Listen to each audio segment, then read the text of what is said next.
Club entered the scene in the midst of the Speedway boom in the 90s. But unlike the 1.5 milers that made up the majority of those new tracks, this place opted to imitate Michigan with its 2-mile length and fast, sweeping D shape. Since then, it's become notorious for its incredible speeds and almost cartoonishly wide surface. Will the drivers be able to handle those qualities today? We'll find out soon as we get ready to watch round 2 of the ultimate Conquest Online Racing's Throwback Indycar Series, presented by 9-4 Motorsports. And you'll see it all live here on the Global SimRacing channel. Hi, I'm Joe Peak, and with me in the booth is Christian Challoner.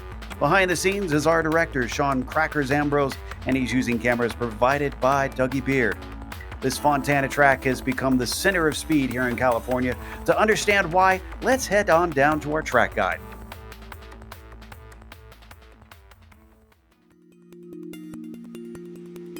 Located in sunny California, a little bit to the east of Los Angeles, lies the Auto Club Speedway.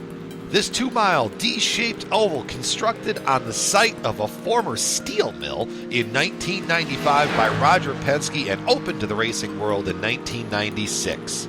Auto Club plays host to regular NASCAR action every year in the spring, but has also played host to IndyCars several times in its past, including a closed track speed record of 241.428 miles per hour set by Gilles de Ferran in October of 2000.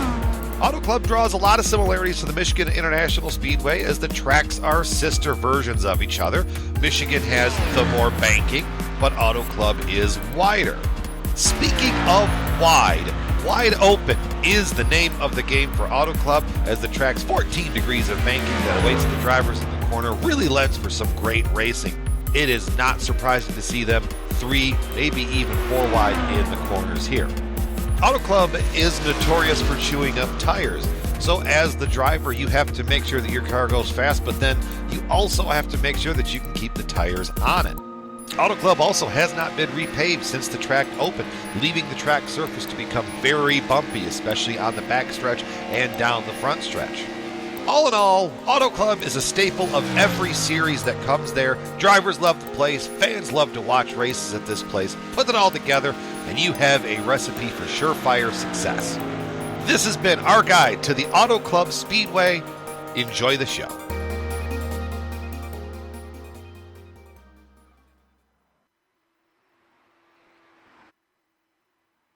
They see a few of the views around this beautiful California track, but Christian, the old Indy car at this place, it did happen in real life, so what's it going to be like in the sim?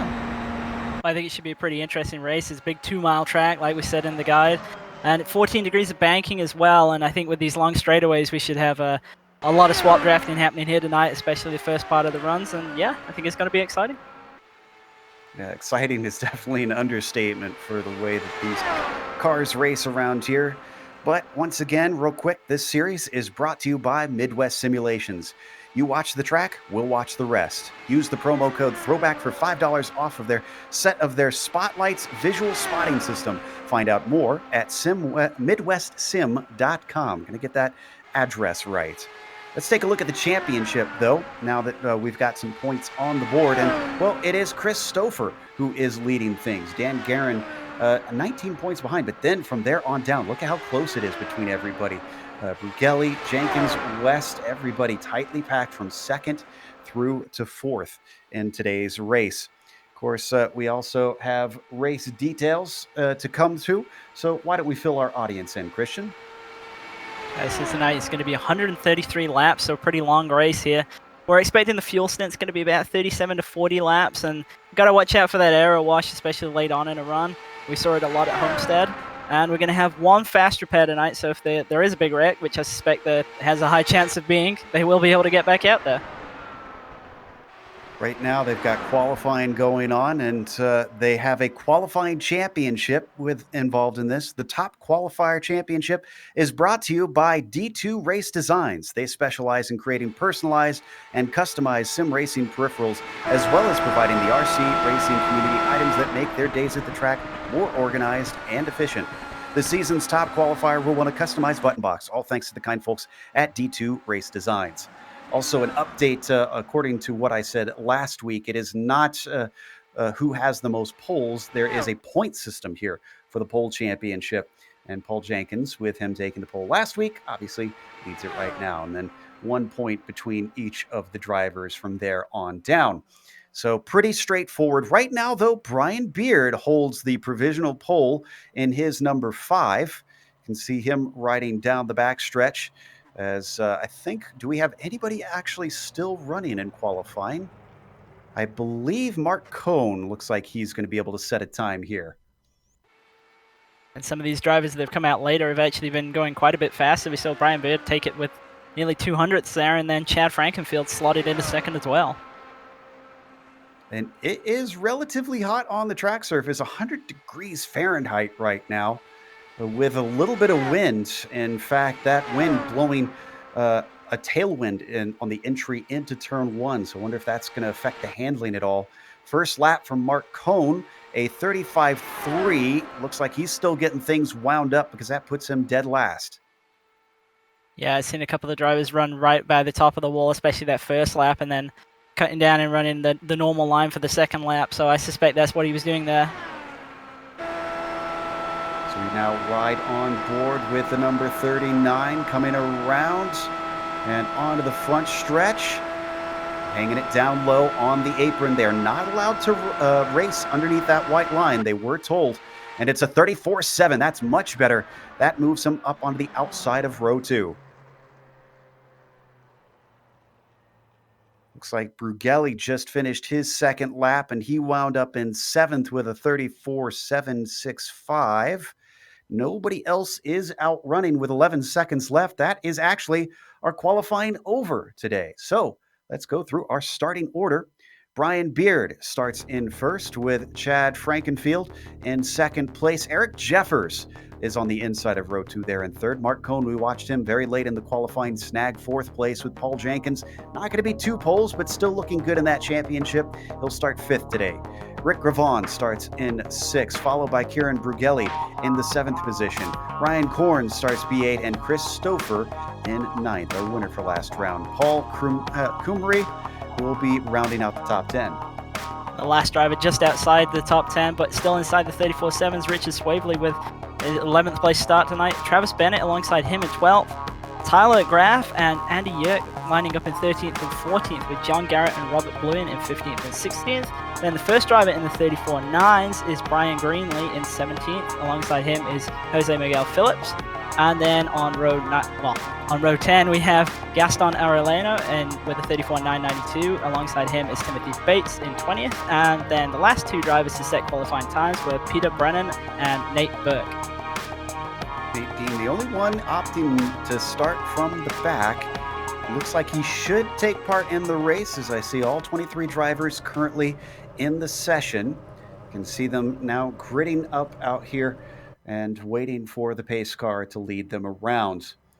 Christian, we saw a distinct style of racing at Homestead, but that's a very different track, both in terms of banking and layout and just about everything, to out here. So what's that going to change today? Well, I think the big thing that we saw at Homestead was that some drivers struggle with the car getting tight earlier than others, and that kind of created a bit of a sort of a loggerhead for other drivers behind to get past, and it did look really difficult for anybody to pull off a pass on the bottom. Not sure we're going to see the same here tonight. In the stock cars, we can see really big moves down on the inside into 1 with people diving all the way to the bottom. Do you think there's some interesting rules here tonight, though? They're being told that they have to pit in off of turn 3, not of turn 4, so you're going to have to watch out for that. And them not being able to run down under that white line on the front stretch as well. I think that's going to take away a little bit of a passing opportunity for them there. So who is that going to catch out? Is anybody going to be caught forgetting what the rules are today?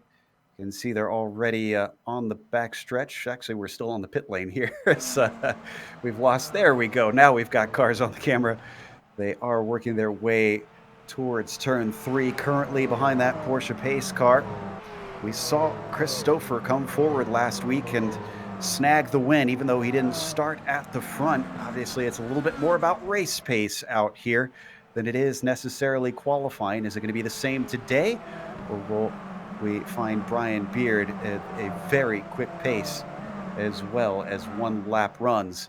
Out of turn 4, That Porsche pace car getting ready to duck away and give control to the number 5 machine. This is our second race of the season with 100 laps, 133 laps actually, on the board. Green flag is out, and Brian Beard has a great start, honestly, over Frankenfield. In fact, Eric Jeffers looks like he might take second place away from the car on the high line as they swing it down into the first corner. He is clear. In fact, mostly single file until you get back to Ravon and Cone. They finally get in a single line as well. Very tame start. Everybody just letting things get wound up. Yeah, it looked like Brian went pretty early and caught a lot of guys out with that. Really strung the field out right off the bat. But it's bringing him right back in. Beard sees the slipstream have a big effect, and Jeffers thinking about trying to take the lead away. Doesn't quite lead the first lap around, but he's on the high side. Just behind them, Frankenfield makes it 3 wide. Oh, is a big weave there up to the high side, taking evasive action there for Jeffers, and that was costly. Yeah, it looked like Beard moved up just a little bit right on the corner entry and just maybe caught him by surprise a touch, and he went way up to the top, nearly got in the wall. So he's still side by side. Cone and Jenkins, so excuse me, he's not side by side. It looks like Cone and Jenkins having to settle that one out back in 4th position. Slipstream once again giving a big effect to the car behind.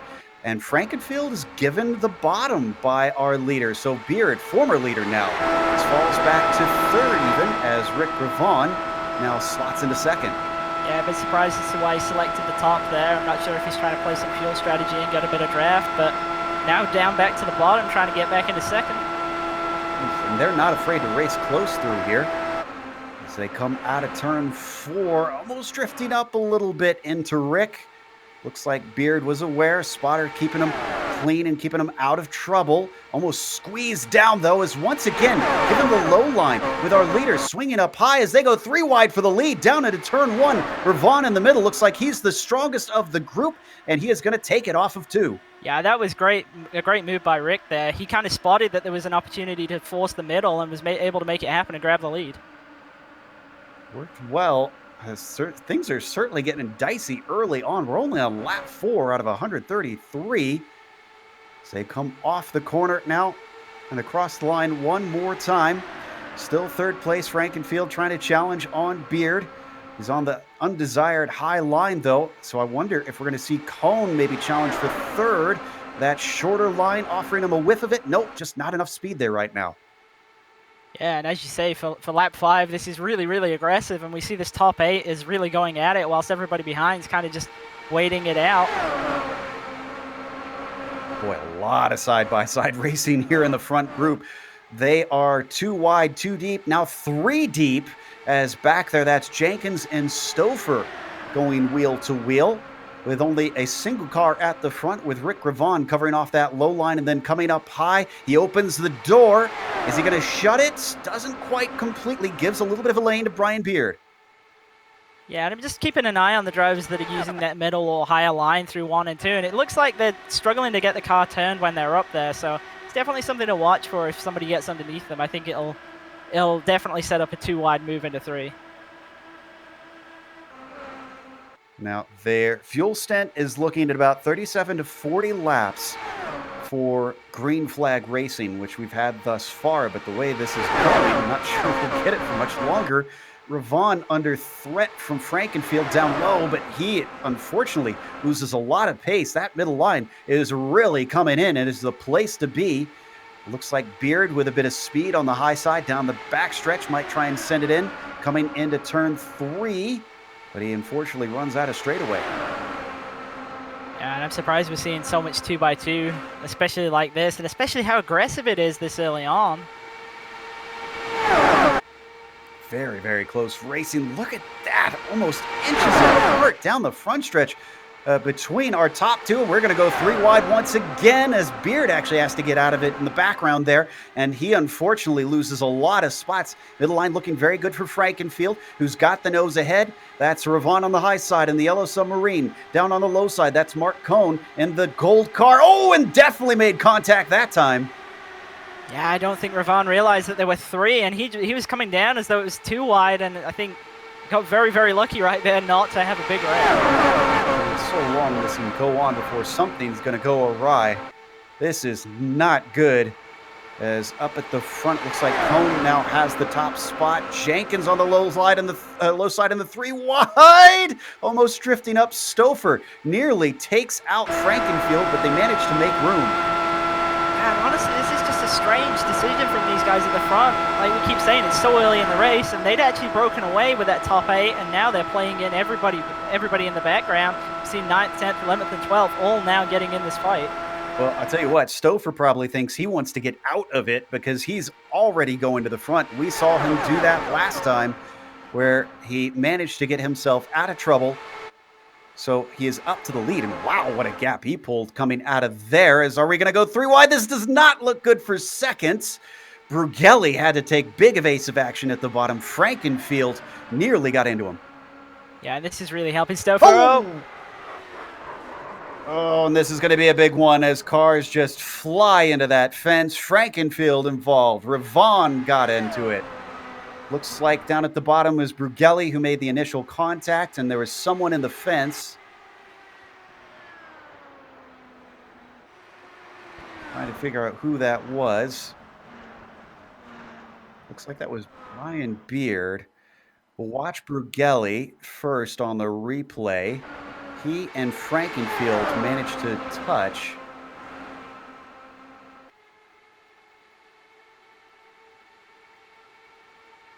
That was just a chain reaction from there. Here you see coming down the backstretch. It's going to happen right about mid-corner here. Yeah, you see just the car in the middle just came down a little bit too much, and there's one underneath, and we said it was one of those deals where it was going to happen sooner or later, and I'm just surprised it was that aggressive this early in the race. There's just no need for that. What a good onboard. The number 3, Paul Krumre, definitely did a good job picking his lane. I mean, I almost say it was a matter of sheer luck here on if you got involved or not, because it happened so fast. Watch this. Wow. Yeah, it just cleared away at the last second for him as he held low. And miraculously, there was nobody to hit. As we come back live, everybody now heading onto pit lane. And out of that, it seems like everybody got back to the pit except for Brian Beard. I believe he's had to take a tow. He's currently scored his 1 lap down. See if, and definitely a couple cars that missed their pit stalls. I believe Swavely, Bennett also had to back into it. Coming back out, Frankenfield's still going. Corn's still going. Looks like Stouffer's our first out. Cone comes out in second of those who pitted. Jenkins in third, and Jeffers in fourth. This just does change the race strategy a little bit, because before there was no way they were going to get out to the 45 laps they needed to split the race into 3 stints, but now it's going to be about 40 lap runs to the end, so they're going to be a little bit tight on fuel, but I think if anybody can save it, then that's definitely going to be the way to go. And lights look like they're already out on the pace car, so I think we're going green this time by. Well, that is very, very quick. Not that we mind a very quick caution. Looks like the virtual service crew was very fast in cleaning up the multiple cars out there. So let's see what this restart is like with Corns up at the front. We haven't really talked about him a lot. Frankenfield, he was definitely involved quite a bit, but it looks like he managed to escape much damage being involved in that wreck. Pace car is in. Corns waiting. Jumps off, and green flag is out. Frankenfield caught napping just a little bit. Stouffer as well, being gapped by about 1/3 of a second as they start to pick up speed, getting up to 200 miles an hour down in turns 1 and 2. And the single file restart really spreads the field out a lot. Definitely much more fanned out than we saw on the double file initial start. Looks like Brian Beard is a lap down since he had to take a tow being stuck in the fence. Everybody else managed to take their spare car up into the front stretch. Frankenfield, once again, not interested in hanging out in the back. He's already on the attack of the number 51. He's going to the high side, which he seems to like, but I'm not sure this will work out. And again, I'm surprised that we've got guys fighting already on this restart, especially with it being the single file start and it being so spread out already. I would have taken this as an opportunity to try and get away, especially with the guys around you, and just create some mini packs and try and pull away that way. Frankenfield gets down low on the backstretch, is going to take the lead away. This is invited Stouffer in. He's starting to pull that gap down to about 0.2 seconds up to Corns. Considering how good he was 2 weeks ago, I would not really want Chris Stouffer to get involved and get up to the front. Yeah, we saw at Homestead, he really dominated the race, especially after we saw Ravon get disconnected, so he's definitely one to watch. Following them down the backstretch as they weave, trying to break the slipstream. He is now right on the gearbox of that number 51. Nobody made any passes there. About on the curved front stretch. Is anybody willing to try and take a position away? No, this is looking a little bit more calm with the small duck to the outside. Here's we ride on board with Stouffer. Oh, and wow, this is working. Oh, wow, is that working? Yeah, he gets a really nice run off the exit, and now he's got the draft as well. He's going to be second by the time he gets to 3, I think, but maybe not clear to the bottom. I thought things had calmed down there for a second, but I guess Stouffer knows better than I do. As they come off the corner, is he finally clear? Just about. He's got enough momentum. He's going to be fully ahead by the time they get down into turn 1. This is also allowing the 39 of Cone to start to approach. No, I was wrong. Stouffer not totally clear, but he looks strong that middle line. As they come off the corner, now he's got it solidly. Not just Cone catching up, we've got Jenkins and Jeffers as well joining this fight. Right on board with Cone. Yeah, this train now goes all the way back to 6th place. Almost looks like even if they do calm down, it is inescapable to try and pull away from the pack. In fact, Stouffer looks like he's already trying to go for the lead. I'm surprised that Stouffer's so keen to get to the lead, especially with the fuel-saving considerations. Well, he gets really tight off at 2 and almost gets in the wall. That was a little bit hairy. He does keep it out of hitting the barriers, but this does bring it back to 2 wide racing once again. That's Corns down low in the red and black. The gold and white of Mark Cone able to take advantage of that. He's actually got a nose ahead now. He's into 3rd place. Another attempt from Stouffer to try and get up to P1. Yeah, and once again, we see this top 6. It was the top 8 last time. It's the top 6 this time. We've really broken away from the rest of the group. Then you've got Paul Crumry in his own world, really, in 7th. Stouffer really swinging it off well. He denied the outside line from Frankenfeld that time. And Chad just found himself having to check up. So he falls back to 2nd, trying to keep Corns from demoting him yet another place. As they're 2 by 2, back between 2nd to 5th place.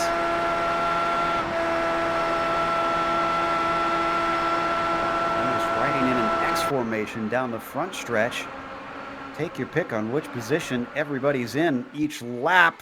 Once again, though, that exit off the corner seems critical as Corns finds himself falling backwards in a hurry. Yeah, Corns just grabbed the apron just a little bit near the exit of 2 there, and it really checked him up on exit as it allowed that outside lane to completely clear him. Already hitting lap 21 now. And looks like Chad's not going to lay down and just let Chris Stouffer stay ahead in the lead. He took a little bit of a look, but that opened the door for Jeffers in the number 4. But that bottom line looks great on entry, horrible on exit. Yeah, it's definitely not a great place to be on exit because you just have to keep the car pulled down to the bottom and it inherently loses you exit speed. But at the same time, if you're completely clear and you can sweep up to the top, obviously it's brilliant because you're going to have the position into the next turn. So for 3 and 4 as Frankenfield got to the inside and takes the lead away from Stouffer. Stouffer tries to dive back, but he is fully clear by the time he hits the bottom. That car is just a rocket ship today, and he is back up to the front. Jeffers taking a little bit of a peek on 2nd place, but Frankenfeld denies him. Yeah, and that right there was exactly what I was talking about. The ability to sweep all the way to the outside If you can do that whilst on the bottom, it is the place to be. But if you do have a car still to your outside, it will make you very, very tight. Still the battling continues up at the front of the field with apologies to the back of the pack. This is really where the action has been for this race. Oh, and that's a big washout wide for Stouffer. Frankenfeld with a little bit more speed carried off of turn 2. Gets down to the low side, boxing in Jeffers. Eric has no place to go, has to check up. That's going to offer a chance for Mark Cohn to sneak into third. Yeah, that was really surprising to me that Stouffer got as tight as he did. With him being the lead car, I didn't expect that. I thought they'd still have a good deal of aero, but it looks like the car just inherently gets tight anyway. So that's something we're going to have to watch out for the longer these runs goes on, because people are going to struggle with that more and more. And all this fighting could give us another caution, and one driver hoping for that is Brian Beard, still a lap down. Actually in danger of going another lap down because he's maybe about a third of a lap in front of them. It's not a great distance.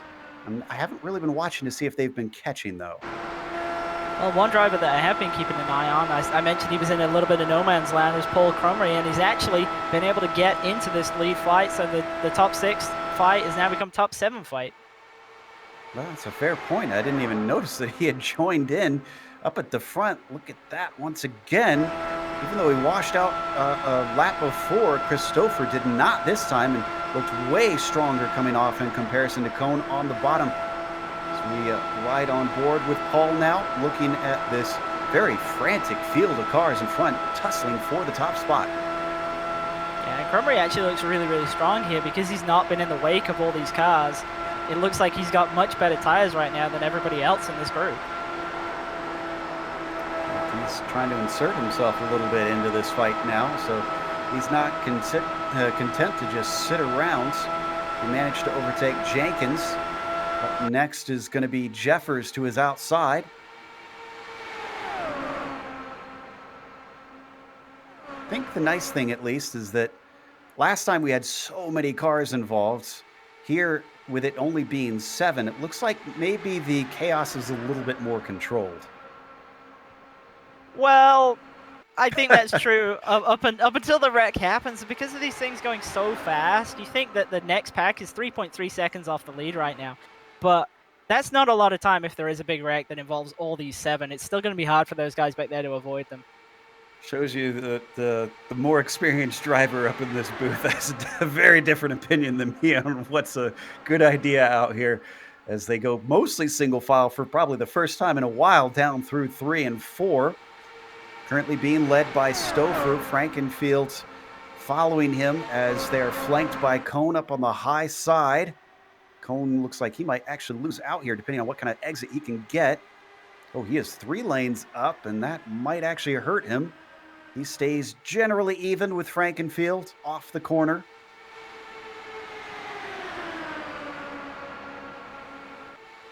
Now 28 laps into this race. We've been green since about lap 13. So just about 15 laps into this. I believe, yeah, that's longer than we went for the first one. And I believe if we do stay green, we'll probably see pit stop starting around about lap 53. So they got a ways to go. And wow, and even though they're on a bit of different lines as we saw with them coming head on down the backstretch, not seeing nearly as much dodging and shifting around from the drivers. Well, I think the longer the run goes on, the harder it becomes to actually build a run and execute a pass. And I think that's why we're seeing so much fighting early on, because these drivers know that if you can get to the head of the line and then stay there, it's so much harder for them. The longer you can hold on, the harder it is for people to then catch you and then pass you. And I think they know that, and I think that's why we're seeing the fighting that we are early in the runs. Well, that makes sense why we saw Stouffer charge up to the front, because he's been holding on to this lead for a few laps now. Oh, and who's that washing out up on the high side? I think that was Crumray. Yeah, it looked like Cohn's just drifted up a little bit, and Crumray was to his outside, and it kind of frightened him, and now they're going to be 3 going into 1 here. Almost 4 wide for a second. Looks like Paul really carrying his speed down there. He leaves Jeffries behind like he is standing still. So that's going to move Paul into the 4th spot. They're starting to lose touch a little bit. Chad, Mark, and Chris are peeling away from that bright orange number 3, and this is good news for them. Yeah, and that's the danger of anytime you do have a light mistake in the pack like that. You think it's really minor, but it has broken this top 7 apart completely now, which is actually great news for Rick Ravon. He's kind of trying to lead that second pack, but he's 3.5 seconds off the lead right now and continuing to fall away, actually. Look at them all swing to the bottom now. Everybody can get their own little piece of racetrack in this front group, not have to fight over it as much. Little look to the inside, and, well, I spoke too soon, as Mark Cohn is under attack from Frankenfield. Here I thought with that breakaway, they'd maybe just try and calm down and ride the laps. This is going to punch a much bigger hole in the air, which Paul will certainly enjoy as he reels them in just a little bit, almost going 3 wide for the lead now. Yeah, and that's exactly what Paul wanted to see. You see, as soon as they got 3 wide, he's now going to be right up on them going into turn 3. No patience in this racing whatsoever. The good news is that the temperature has gone down slightly. It's about 97 degrees Fahrenheit currently on the track of the surface of the track of the surface. And it's about 4:30 p.m. virtual standard time. So the sun is going down, although not too far close to the horizon. I do believe, let's jump back to Ravon. We talked about him leading a pack. Let's see if they race any differently. Garrett, Yerk, and Bennett are with him. You see them on screen now. Yeah, and these drivers were really split away from that lead pack right at the beginning of this run. On the restart, it just looked like the back half of the top 10 didn't get away near as good, and ever since then they've been slowly falling away. I've been watching the gap. It's eked out over the past 5 laps from about 3.4 out to 3.8, and now they're fighting again, and this is just a strange decision here. They need to be working together to catch the lead group, not fighting with each other. Speaking of fighting, Frankenfield managed to get the lead away from Stouffer. So he is now at the point, as you can see up in the top left of your screen. Continue to watch these drivers battling for P8, about 2.5 seconds back from the number 4 of Jeffers. There's our leaders. Stouffer was trying to hold off Cohn, just wasn't meant to be. This allows Kumre to get up behind them by about 1/10 of a second. They've still dropped Corns. I thought Corns would follow through as well, but he's got about 1/2 a second back. Yeah, Corns looked like he was the first to start struggling in this pack, and then it split up when he had that slight mistake in the middle of 3 and 4, and he's just not been able to lead that line of 3 back to this top 4. Down on the low side, Stouffer challenging Cohn as they come off of turn 4. Ooh, is that a bobble coming from the 39? Almost looked like it just got a little loose there. Yeah, I think the driver's cranking a lot of wheel into this right now to get it to turn, especially when they're on the outside. They see that wall coming up really quick and can cause that to happen if it does actually start sliding the rear of the car to rotate it. That cost him a little bit of speed, so you can see both Stouffer and Frankenfield manage to sneak through. In fact, all 3 might sneak through because here comes Paul. And the number 3 had a nose ahead, but now he's got to get it off the turn as quickly.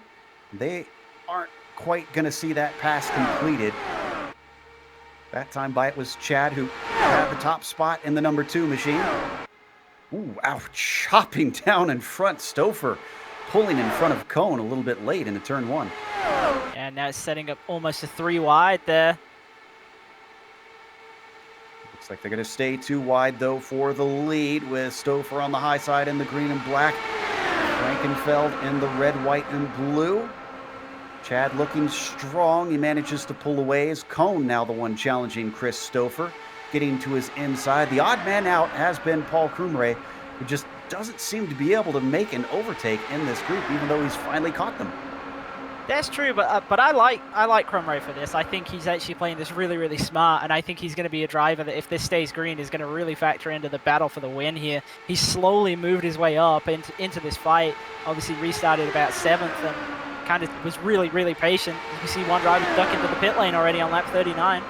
Yep, that's Frankenfeld down low, looking for his entry. Can he do it nice and smooth, and can he maximize it as well? That actually looked a little bit timid on his way in. Yeah, and that's a really early stop right there. I'm assuming he's thinking he can't manage 40 laps on fuel, so he's picking the shorter strategy. That means he's going to have to do one more stop than these drivers who are, I assume, going to try and get out to that 40-lap strategy.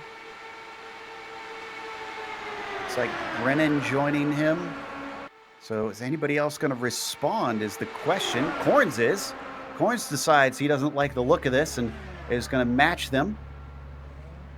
This is Frankenfield up on the jacks, getting 4 tires, and he is away and going as he goes a lap down. Corns manages to hit the cones and get down to pit lane speed. Still looking for his stall. Frankenfield returns.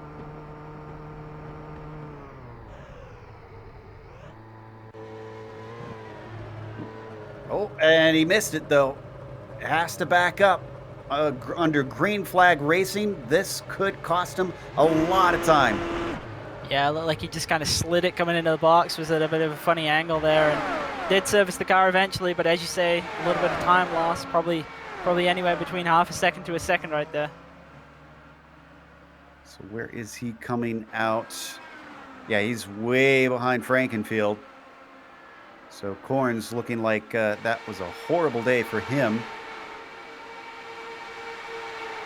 So as we take a look at our leaders, Cone, Stouffer, and Krumray are now your top 3. Jenkins behind them in 4th is about half a second back. And then he is towing along Eric Jeffers. They look like they might join this group, make it a 5-car again. Yeah, those two fell away a little bit, but now they look like they're maybe playing themselves back in, and no movement inside these top 5 in terms of pit stops yet. I strongly believe that these guys have got to get out to lap 53 if they're going to make the 40-lap strategy work. So if we see anybody come down before then, they're definitely going to be doing one more stop. And the other thing is that, as we saw there with Quans, he made a little bit of a mistake in the stop and fell back, and now he's out there on his own. Not being in a drafting pack is really going to hurt you around this track. So for those wondering, those in the danger zone, Frankenfield, Corns, Ariano also out there under threat as he is a lap down. If we get a caution, they are in a bad position.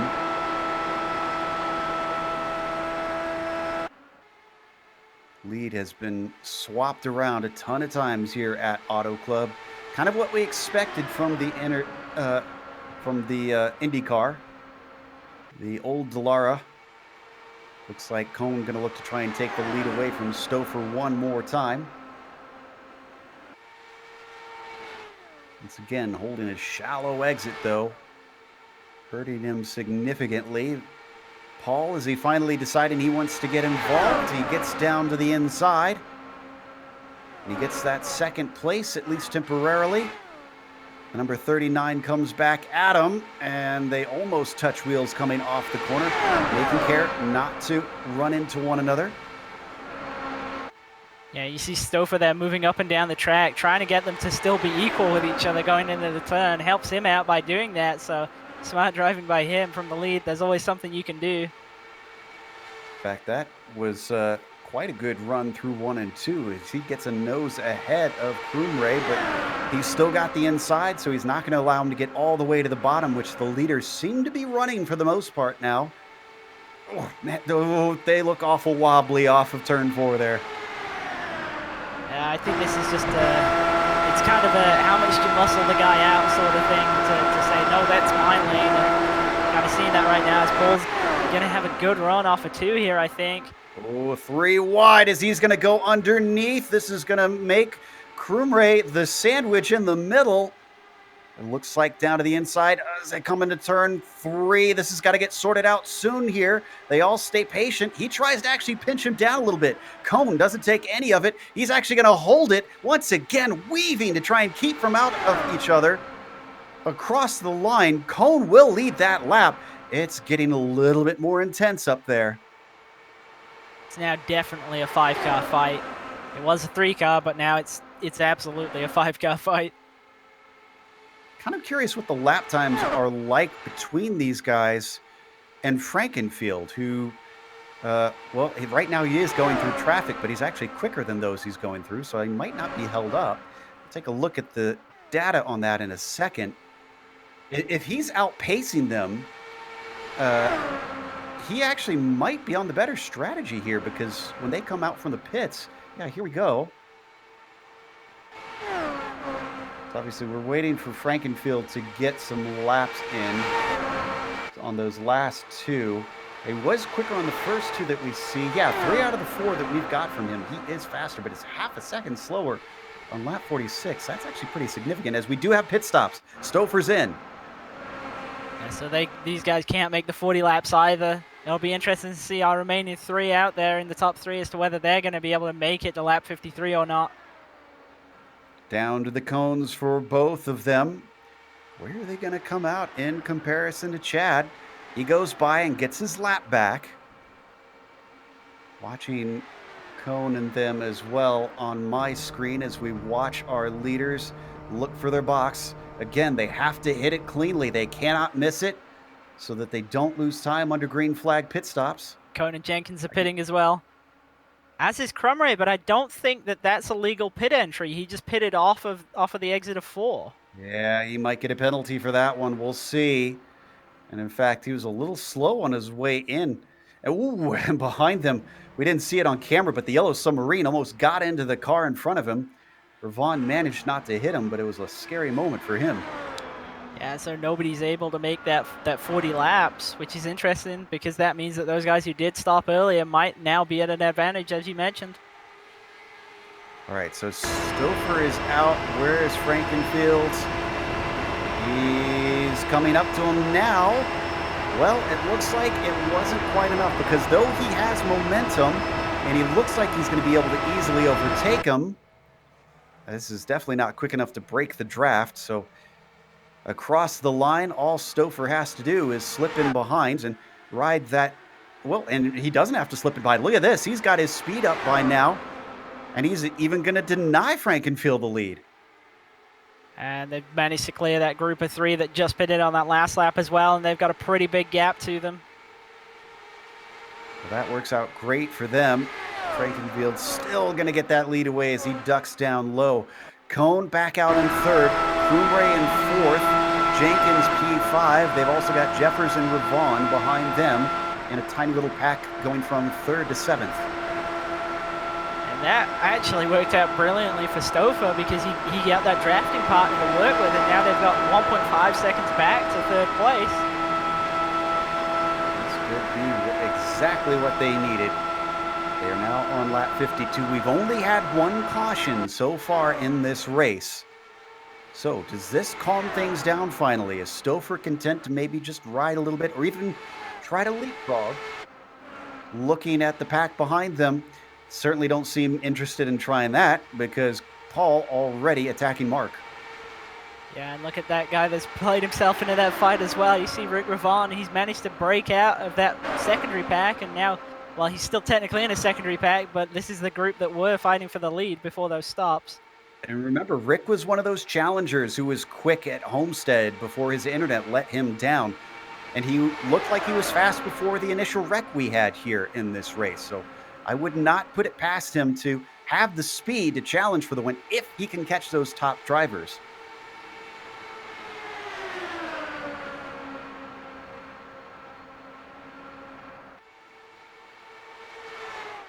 Boy, and still mixing it up here, yeah. And they are falling further back off that lead pair. They're now at 2-second lead.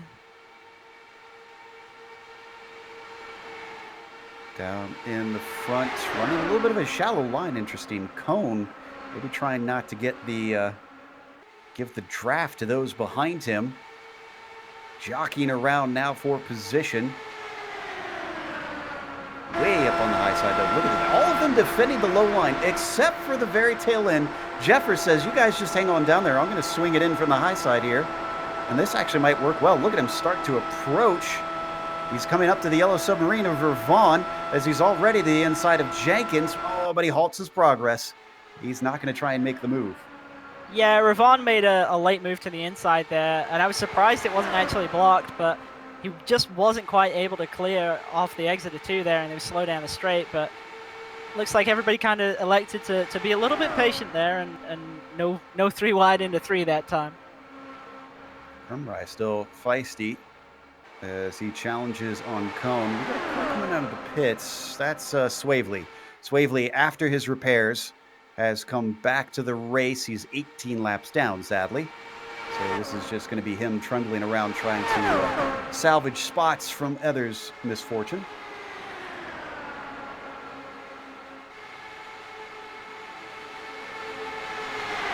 Continue to watch this pretty fierce battle here for what is 3rd place. I can tell you that Stouffer and Frankenfield haven't been doing a whole lot. A little bit of side-by-side here and there, but it's been a lot more calm than we've been watching on screen. Yeah, and it's smart racing by those 2 because they're still continuing to pull away. The gap is up to 2 seconds. It's little bits and bobs that they're taking away out of the pack behind them. There you see them on screen now. It's not big inroads, but it's enough that if they keep doing this, well, maybe they are a little bit feisty as we ride on board with Chad now. Taking a little bit of a juke to give himself some air, but then comes back into line.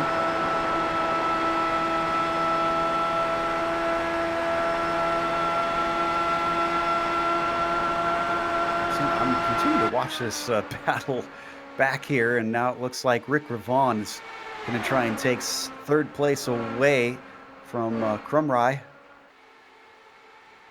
Yeah, I see Rick on the top side here, the only driver out of this group of 5 on that top lane right now. We're looking for lap 66 or so, 65 or so, somewhere around there, before they hit the halfway point. So we're approaching it relatively quickly. And wow, run on the high side from the yellow submarine is going to get him fully clear of Paul. Does he chop down? Yes, he does. Up to 3rd, but still 2.2 off the lead. And just to give some context, these drivers in the 2nd pack, they're losing about a 10th a lap to those lead pair right now. Checking to see where our next pack is. I see Yerk and Bennett have a little 2-car tandem. Garrett and Corns also have a tandem. Graff is on his lonesome, by the way. Then you finally get to a 13th. We've got Bugelli, Greenlee, Burke, and Bluen all fighting together.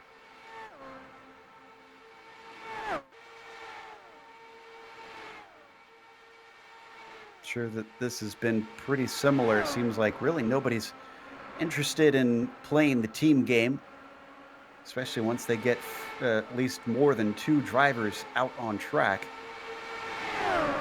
Yeah, and you get an interesting dynamic with this, because if you do see another pack ahead of you starting to pull away, and then you're wondering, why is everybody fighting? It doesn't make any sense. They're losing even more time. What tends to be the case in that is that you'll have somebody in the pack, or maybe even multiple drivers in the pack, who think that if they're the line leader, that group will then progress faster. And even if they might be right, it still doesn't necessarily make sense to force themselves to the lead of the line, because in doing that, they generally slow that pack even more. But it's just one of those things. You can't prevent that. You know, you got drivers out there who are like, well, if I'm leading, then it will be faster, and they don't realize that they're actually hurting themselves more than they're helping. Racer's instinct proving counterproductive, it seems. We watch this group swing through, each taking slightly different lines. You know, that was something that I wondered too, if the aero wash would be a big problem, but it doesn't really seem to be. I'm not seeing drivers try to go a bit offline out of each other. Yeah, I'm a bit surprised at that. We have seen some drivers struggle to kind of stay wide open on that top lane, and we've seen some people get really, really tight to the wall on exit.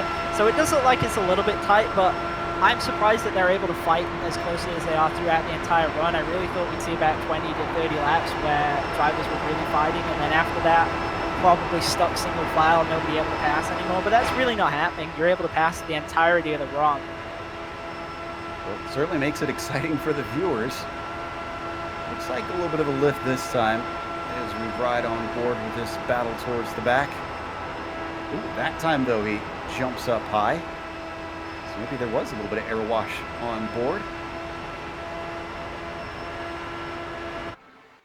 So up to the front, Stouffer and Frankenfield, 1-2, now up to 1.7 seconds. Actually, has that gone down since we last looked? Yeah, it has, and it's actually an interesting point about staying organized. And since Ravon got to the lead of that second group, they have been running them down. Ravon's last lap, 34.909, compared with the leader, Stouffer, 35.061. And we are seeing some too-wide racing from Stouffer and Frankenfield. So Chad gets back in behind, maybe going for the over-under right now, actually. There we see a flash of him on screen, just as we watch this second pack being led by Ravon. Frankenfield now completely down low. So what's it going to be across the line this time between the group? Chad up to the point. Chris slots in behind. Is this organized enough that they can pull away? Gap come down another 10th that time by. I reckon it only needs to get down to about 1.5 seconds before this secondary pack is in the draft. Well, that's bad news for these two, who probably thought that they were finally scot-free. Was going to take a caution from what we were thinking up here. Certainly seems like the teamwork we kept stressing the drivers needed finally got nailed into their heads, and Rick Ravon leading the charge with Crumry behind him in 4th, Cohn in 5th, Jenkins 6th, and Jeffers in 7th are chipping away at things. And the other thing to note is that Frankenfield pitted quite a bit earlier, so he's also going to have to pit earlier again this run, and that's going to leave Stouffer out on his own, even if they are still out ahead as a pair. We are past halfway at this point.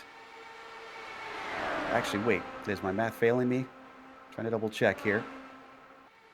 As we continue to watch that second. Yep, okay, so we are indeed past halfway. As you can see the gap now between them stays at about 1.6.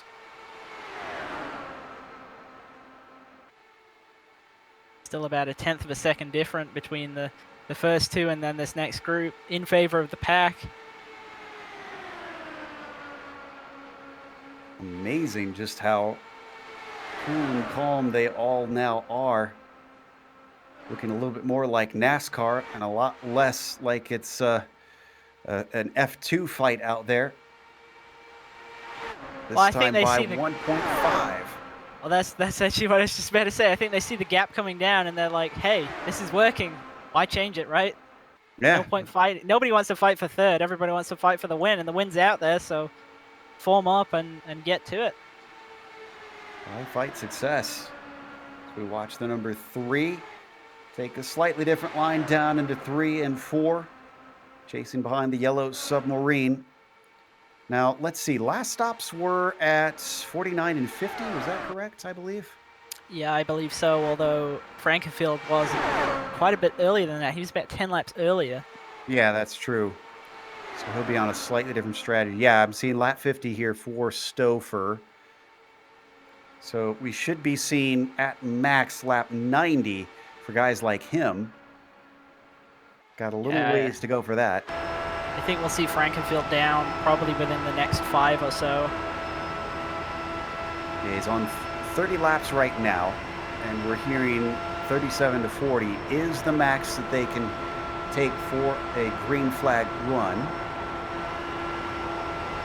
Of course, don't forget Frankenfield had to take that alternate strategy because he wanted to get back up to the front. He stayed out on that first yellow flag. He was almost forced to come in under those green flag stops. This time, once again, down low and into the lead for the number 2. That gap is now at 1.4 between Ravon and Stouffer. Let's watch from on board. See how Rick Mears like he can be if he's nice and smooth. Honestly, looking so. That number 1 is pretty steady. Yeah, and a driver that we spoke a lot about at Homestead. Obviously had that disconnect that put him out of the race early on, but he was in that fight for the lead before that happened, and I don't think it's really a big surprise to either of us that he's up in third place right now and maybe in with a chance to win this race. Oh, just behind him. We didn't see it on screen, but Crumry actually went over the white line. Now, it was two wheels. I don't know if they'll allow that since it was on the main straight. You can see this has actually caused a little bit of a shakeup because Cone is looking below him. He's going to get back in line, so I guess the panic has been averted. Everybody's going to get back to single file. No change in position in this pack. It's going to really slow that pack down, though, for that lap, and it's really not what they needed, although I do think that Ravon, while he was able to match it, no loss, but no gain that lap either. It stays at about 1.3 now. So Ravon really does seem to be the one they want up at the front as he's leading the charge up to lap 74 now. So I'm curious, because this is a fixed setup and I keep glancing back at our temperature, it's down to 93 degrees, 7 degrees swing that we've had here, Christian. I wonder if that's going to change the handling at all, as if it keeps plunging like this. Generally, colder track temperatures tends to make the car tighter, and it does give you a bit more grip. So if it was a bit slippery at the beginning of the race, it's definitely going to be coming to them now. The other thing is the track state going up. That's going to help on that score as well. And I think we'll probably see the track drop maybe another 7 degrees by the end of the race too. So right at the very end, if everybody's fighting, it should be a really good race because everybody will be really gripped up at that point. We watch from onboard Rick. By the way, we are on lap 36 of the stint for Chad Frankenfield. So if he comes in next time by, it won't be too great of a surprise, but again, that'll be a little bit of a short run. He has been riding behind Stouffer a little bit here and there, so he could have saved a bit of fuel, but we still don't totally know exactly how far he intends to take it out. Well, he didn't come down to the apron there on entry to 3, so I suspect he's going at least one more. Indeed, makes it to lap 37 on the stint. Stouffer not riding in front. I almost wonder if Stouffer let him get in front and let him stay in front here, knowing he's on the alternate strategy, just letting him punch the air and shorten his fuel stints. Yeah, I think he's coming down this time. It looks like he's running low on the backstretch. And there he goes. That is it. Only 37 laps for Chad Frankenfield. Very off strategy. Kicked off by a call on the first caution and only caution of the day, down and smoothly to the cones. Yeah, he's not in too bad of a position here, though, because everybody else still has to make 2 stops along with him. So he's got to make one more stop as well as this one, and everybody else has to come down in the next 10 laps or so, and then make one more too. So he's not in too bad a position, but his last stop's probably going to be a little bit longer. So if he is in a pack when they pit, I think that's going to be a bit of a disadvantage to him. Hopefully he'll be able to hang on to the draft. He's not going to fold that far back. Good news is he hits his stall cleanly. And it looks like he is out now. Goes a lap down. I think almost this is probably the bigger worry here, Christian, is with him being off strategy like this, he spends a good amount of time a lap down. If a caution comes out in any of those points, then, well, he's proverbially screwed. Yeah, that's absolutely the biggest disadvantage he's fighting here, is that he's obviously very, very vulnerable if a yellow comes out. And with it being he's about 10 laps offset, so he has 10 laps every run where he's in a really dangerous point. That said, it looks a little bit wild on screen right now, but everybody's been really, really calm this run, so it's not looking too bad. I think his issue is if there's a yellow, say, near the end of the race, he might get caught out. That's a good point. Looks like Ryan Corns also down and in, followed by Greenlee. And I believe we saw those two on that same strategy about a lap after last stint. And Stouffer, now that he's out there on his own, is really getting reeled in. It was 0.8 seconds last time by. Looks like it's going to be about 0.66 this time, so he's losing a tenth and a half a lap. He's going to get some friends very quickly because they are definitely within that slipstream as they come down the back stretch. So I'm kind of curious, though. These 5 have figured it out. Can they keep it calm when they join Stouffer? Is Stouffer going to mix things up and almost force them to start racing? Well, I suspect that once they get to Stouffer, nobody's going to be friends anymore because they've achieved their objective. They've caught the leader, and that's really all they're working together to do. And once they do that, there's no reason to be friends anymore. And now you were saying that they have to get to the end of the stint. They have to stretch it as far as they can on the pit stops, right? Because that makes me wonder if any of them could find an advantage in ducking off 2-3 laps early compared to the others, just to see if they can get away from them. Well, I think their strategy is pretty open right now. I did think that if they could have got out to 53 laps, then they would have had to stretch all the way to those 40 laps. But since nobody was able to do that, the window is quite wide.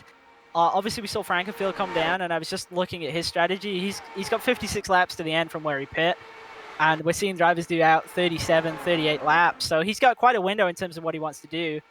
And if he splits it in half, he can do 2 lots of 28, or obviously he can do 37 and then a shorter stint at the end. So I think it's a little bit open in terms of that. And I think, yeah, we can see drivers come down on their own, maybe a lap or 2 or even 3 laps earlier.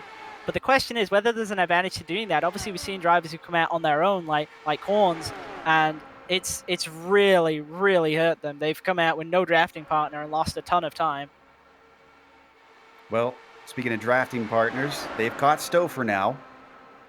So once the dog catches the car, what do they do with it? Ravon is on the back of him. Does he make a move or does he sit and wait? Closes in on the gearbox. Nothing into turn 3 this time. He is well within the slipstream that he could try and do something off of 4 if he wanted to. He's going to peek up to the high side. He is going to go wheel to wheel. So he is going to challenge. But is this high side going to work this time? Doesn't look like it's going to work on the entry of the corner, but Stouffer's going to push up, and Ravon's going to have a big run down the backstretch. And that's going to give him the inside into 3. That's a corner that inside line seems to have worked out pretty well for a few drivers. As the yellow submarine ducks low.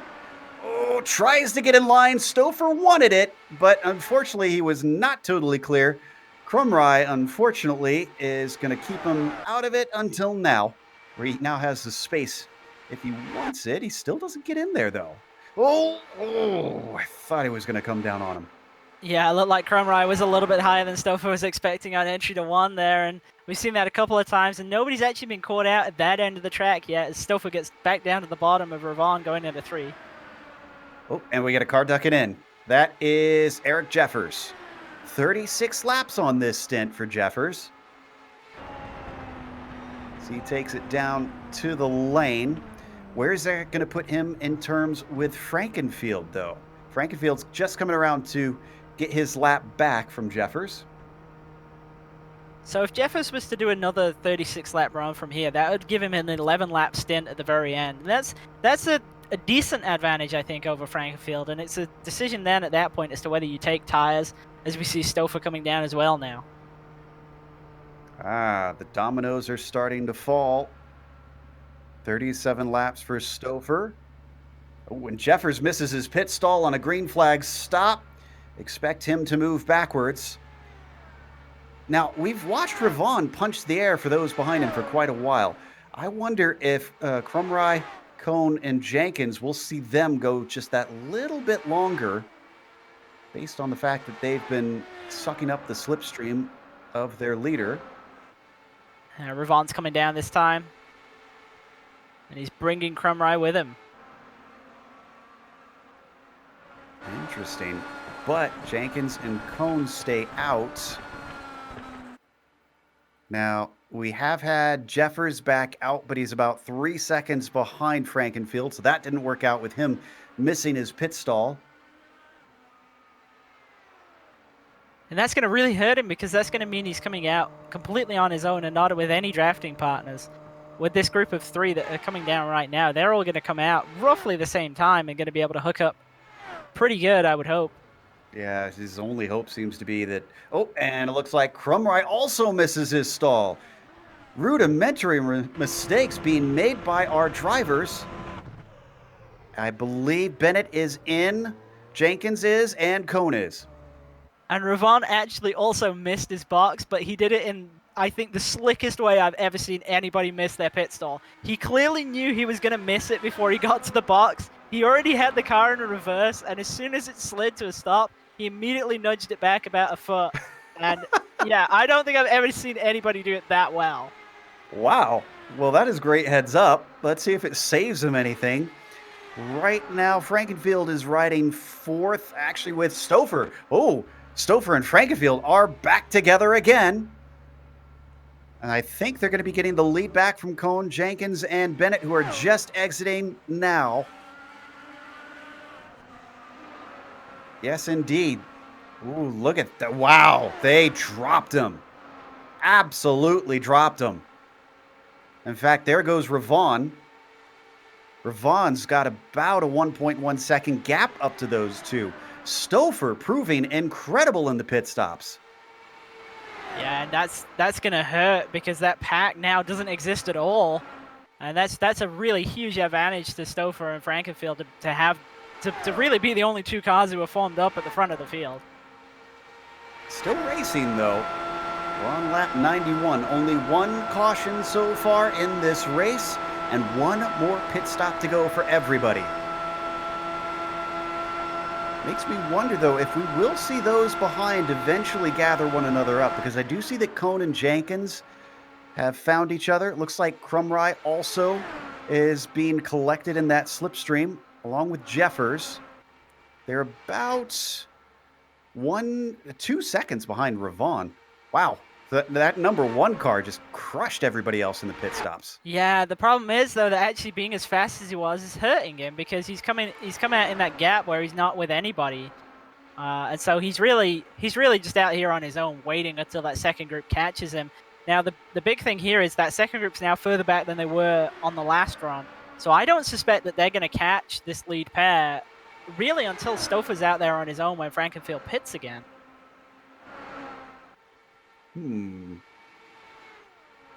So as they come down the front stretch one more time, Stouffer leading the way this time over Frankenfield. What's going to happen in the next set of stops, or will we have a development until then? If a caution comes out, that changes the complexion of everything. Right now we got 18 cars on the lead lap. Mark Cone, Paul Jenkins, Paul Crumry, and Eric Jeffers all in line here, essentially fighting for what is fourth place. Well, not necessarily fighting, trying to work together to make fourth place into a podium position. They've got down Ravon to 1.8 seconds. Ooh, and getting to the high side, that is Jenkins just getting out of the line a little bit. Yeah, not sure why he elected to go to the top there. Didn't look like there was really any need to do it, and it's now left Cone out there on his own for a little bit until Crumry can get to the back of him. Drivers who are really loathing these long green flag runs are Brian Beard, Nate Burke, and Peter Brennan, all a lap down, especially Brian Beard after finding himself tangled in the catch fencing. Really wound up here kind of not of his own making.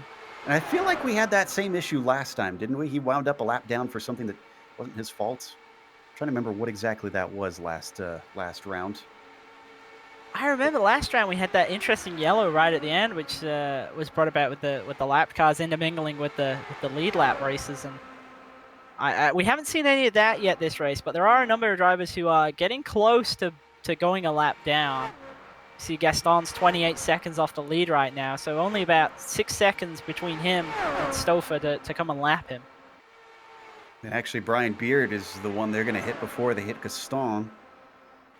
So he's going to, Brian's going to have to swallow his pride and let them through as we continue to watch this fight amongst fourth, fifth, sixth, and seventh, which really is spread out. Does not look like it did before. Crumry and Cone are working well together, but they've dropped Jenkins and Jeffers by a little bit. Yeah, and I really don't think that this group is as formed up as it was last time, and they actually lost 2/10 that lap by, so really working out for Stouffer and Frankenfield, and unfortunately for Ravon, he's still currently in no man's land, just falling back. He came out 1.3 seconds behind. He's now 2.3 behind already just because he's on his own.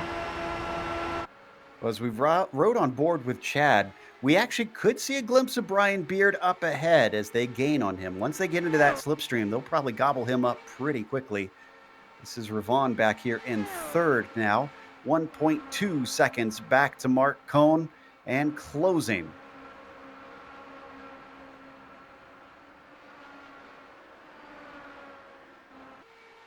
At this point, though, although Stouffer and Frankenfield hold the cards, I have to say, I feel like this is still anybody's race.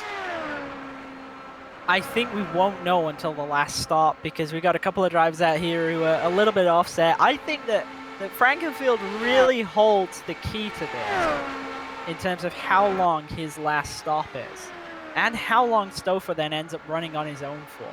Because if those two come apart and they're not able to work as a pair anymore, then both of them are gonna get gobbled up by this group, because this group stayed together for pretty much the entire race. So you can kind of bank on it that they're gonna do the same at that last stop.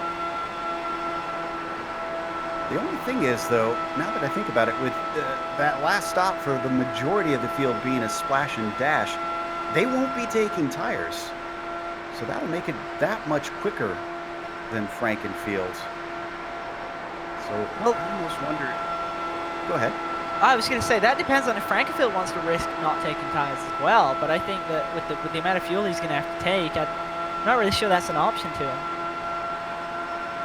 I mean, if the fuel takes more than the tires for whatever he has, then might as well just chuck them on and hope that advantage is worth it.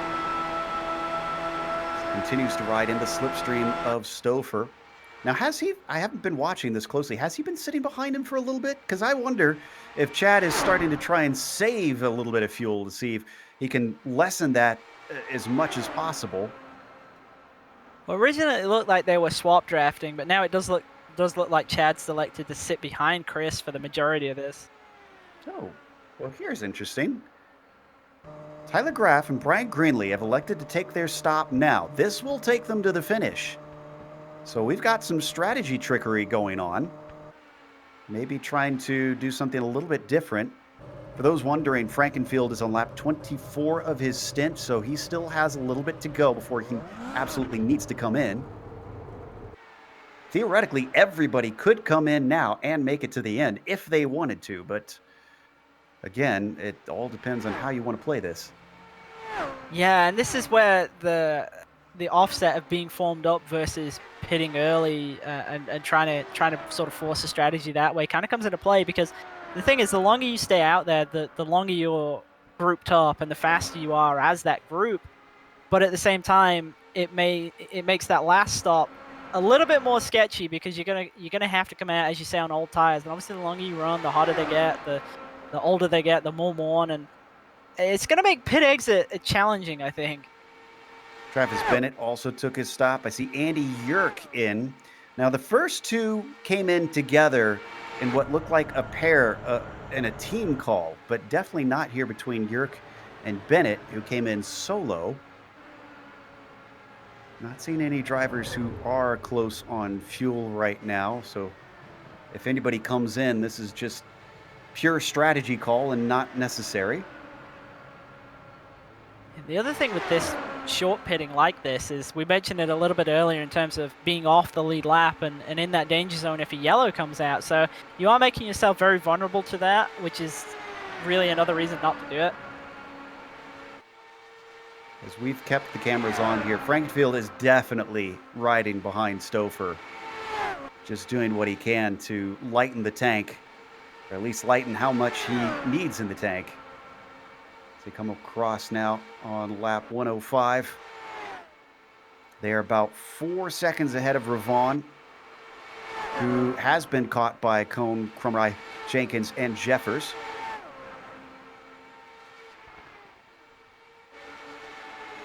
Interestingly, they don't look to be battling a whole too much. I wonder if they liked what they saw last time when Rick was leading the way. Yeah, it looked like they picked him up rather than tried to pass around him, but the front two are running very, very quickly right now. 34.79, 796 for Stouffer last time by, and this group before they caught Ravon, Cone ran 34.903, so they're not catching even though they're as this bigger group. Fans of the number 11, Ariano is in the pits, taking his service, hits his stall nicely, so no dramas there. This will take him to the finish. Down to 12 cars in the lead lap. Going to make that 11 soon because I see Nate Dean in and out. Well, in, not yet out.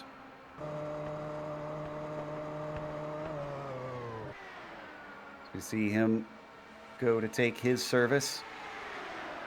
Another one that managed to learn his lesson from all the others last time who unfortunately missed their pit stalls. Am I seeing Andy Yerk in again? He is. He scored 2 laps down, so you can only suspect something happened to him that's caused him to come back down a second time, maybe a penalty of some kind. That's my best guess because, yeah, this is a long one. And I didn't see him hit anything in between the two.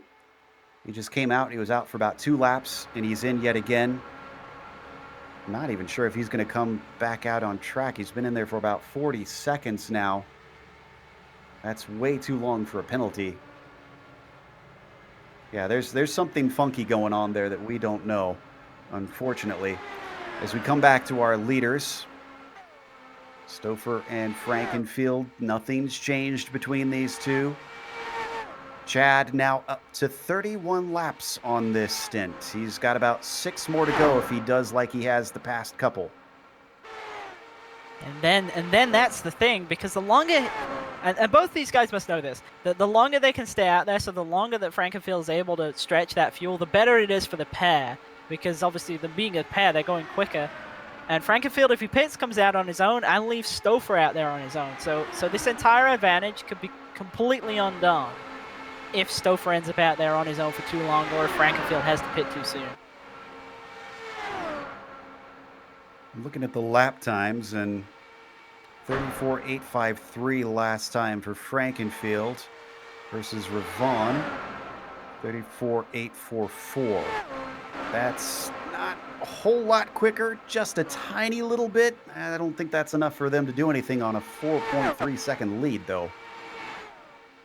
Honestly, there is one other option available to that lead pair, and I really think that, well, I'd be surprised if they haven't been talking to each other at this point, because I'd be considering pitting both at the same time. If I was Stouffer, I would come down earlier just to make sure that I stayed with Frankenfield, and then you still keep your lead, because as soon as they get split up, they're going to lose that entire advantage. So I think I'd be very surprised if they haven't been talking to each other and we don't see Stouffer pit earlier than he has done in the past.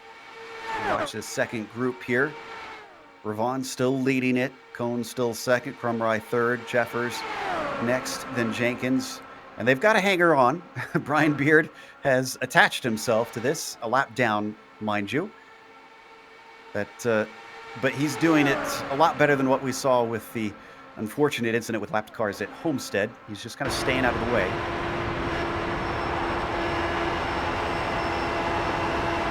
Right on board with Brian now, watching them. In fact, he's even giving them a little bit of a distance. He's not taking any risks. Yeah, and a disappointing race for Brian here. Obviously, it's been pretty boring for him since he dropped off the lead lap with that wreck early on, especially starting from the pole as well. Good news for him is he's gained a couple spots. Swavely has DNF'd. Yerk is now behind him by a lap. Yerk did get back out on track after about a minute down there. Still unsure what caused that. So Beard's up to 20th. Unfortunately, he's not going to catch Gaston, who is up in 19th. Let's see, about 31 seconds ahead.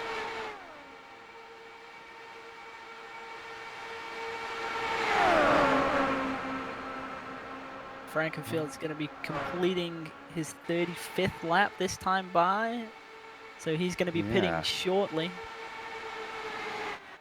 Let's see what he does this time. They've got a little bit of lap traffic. That's Nate Dean. He's just going to stay out of the way. He's already completed his last stop and should be able to go to the end from here. Interesting that Frankenfield's falling off of Stouffer a little bit. He's left a much bigger gap than what he had before. Is he going to duck down? Nope, he is going to stay out. Let's also not forget, we saw Paul Crumry come into the pits way later than what they were instructed. We don't know if he's going to get a post-race penalty or for what could be deemed an illegal entry. Yeah, it was a bit of a strange move. He didn't enter the pit. Well, he didn't drop to the apron at the very, very exit of turn 4. He kind of hybrided it. It was in the middle of 3 and 4, so I suspect there will be some kind of penalty. Here we go. Both leaders in at the same time as they almost get into one another a little bit there. Frankenfield gaining a lot more on Stouffer. And in fact, he's going to look and try and pass him on his way into the pits. It's a game of chicken on the brakes. Looks like Stouffer managed to stay ahead. Now, who qualified where? Frankenfield qualified in second. Stouffer qualified 6th. Oh, boy. Or 9th, yeah. He's got to get over. Get down earlier. And they got into each other. Slight bit of contact. Is that enough to damage either car and slow them down? I worried about that. That's why I was checking the qualifying order. You see both of them leaving. We'll have to see at this point. They are coming out as a pair. Stouffer still ahead. Frankenfield behind. Stouffer in 10th. Chad's in 11th. There goes the group lapping them by. Ravon is now your overall leader, but he is yet to pit. If they can hold on to this draft, though, that's going to work out perfectly for them because the guys they're racing are going to actually tow them around the track. And Ryan Corns has come into pit lane. So is Peter Brennan. Watching from Stouffer's point of view, I think they might be close enough. Yeah. I'm not getting exact seconds, but this looks like because they've got beard at the end of it, they could be towed in, like you said.